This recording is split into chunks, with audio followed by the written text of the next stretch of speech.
Okay, so that was our summer, folks. With summer 2025 firmly behind us as we finish the Labor Day long weekend, we are now going back into the second busiest time period for real estate in Toronto. That is our fall market, and we are officially back to the buying and selling. People have returned back to the city. They've given up on their lake houses, their cottage places, their country places, and they've come back to the city to get the kids back into school and then hopefully pick up that search for their next dream house. That's typically how this all works. But this is a particularly different fall.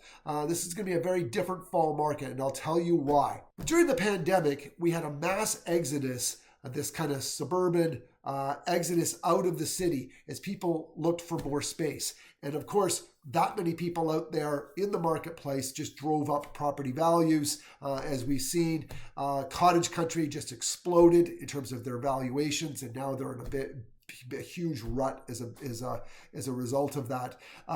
But now what we have is we're going to have mandated return to work coming into play. And this begins with Ontario Public Services mandating 60,000 people back to the job as of October 1st for 4 days a week. And then they're going to go to 5 days a week as of January 1.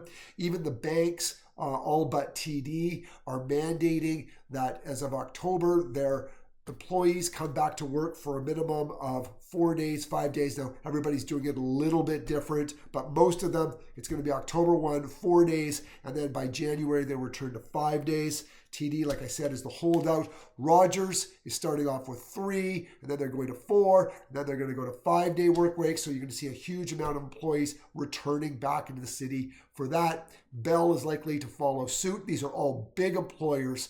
And you know what? That will drive big traffic. And with big traffic comes big lineups, and that leads ultimately to big frustrations.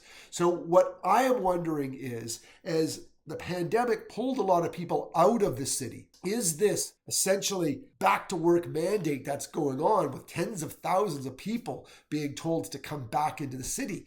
What is this going to do for condo prices? Is it going to help? Are people going to want a pied-à-terre in the city? What about rent prices? They've been dropping for the last basically half of a year. Will rents start to increase in prices? Are people going to be looking for more convenient living to where they're actually working?